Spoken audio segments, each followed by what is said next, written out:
এখন তো আর রোদ নেই তাই। আর এই যে আমার মেয়ে, এই যে পুজো কিন্তু হয়ে গেছে। নমস্কার, আমার পরিবারের সকলকে স্বাগত জানাই। এটা ছিল আমার প্রথম ব্লগ। সকলে কেমন আছে অবশ্যই কমেন্টের মাধ্যমে জানাবে। এখন বাজছে বিকাল 4টা, আমার এখনও স্নান হয়নি। কারণটা এই যে ইনি কারণ। খেতে বসে নাই নাই করে 1.5 ঘন্টা নিম্নে, সকালে দুপুরে তো আছেই 1.5 ঘন্টা 3 ঘন্টা, তারপরে বাড়ির কাজ তো আছেই, তারপর একটা দোকান আছে, দোকানটাও সামলাতে হয়। এখনও জামা কাপড় কাচা বাকি আছে, স্নান। এখন এই যে শীতের বেলা, কখন জামা কাপড় কাচবো, কখন স্নান করবো, এই যে কোলে উঠে বসে আছে। ওটা চিমচ্ছে কেন? ছেড়ে দাও, একটু হাই করে দাও তো, একটু হাই করে দাও। তাকিয়ে হাই করো। তুমি কিছু বলতে চাও? ছাড়ো, এটা ছেড়ে দাও।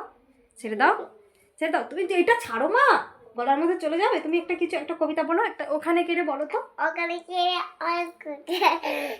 দুষ্টুমি করেন, এই দুষ্টুমি করলে কিন্তু হবে। তুমি কি খাবে রাত্রে? তুমি কি খাবে? চিকেন খাবে? ওরে বাবা, চিকেন খাবে। চলো আগে স্নান করে আসি। এই যে এই মাত্র স্নান হলো।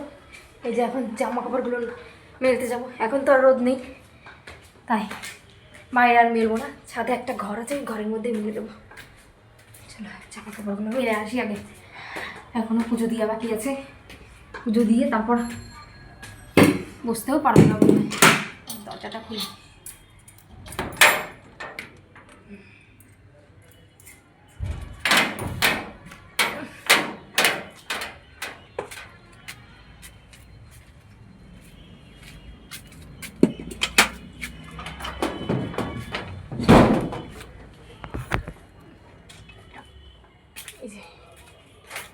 এই ঘরটা একটু স্টোর রুমের মতো।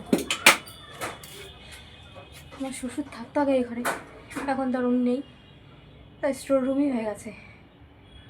চলো আমি জামা কাপড়গুলো মেলে নিই। এই যে সমস্তটা মেলে দিয়েছি।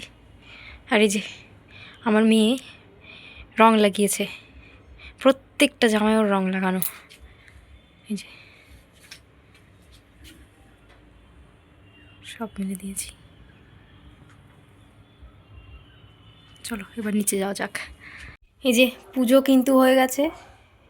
স্নান করে জামা কাপড় মেলে দিয়ে এসে পুজো করে নিলাম। এই যে আমার কিন্তু পুজোটা এমন সময়ে হলো, মানে পুজো সন্ধ্যা দুটোই একসাথে হয়ে গেল। ভিডিওটি আজকে এই পর্যন্তই শেষ করছি। কেমন লাগলো তোমাদের সকলে কমেন্টে জানাবে এবং আমার পরিবারে আসার জন্য সকলকে আমি স্বাগত জানাচ্ছি। অনেক ধন্যবাদ।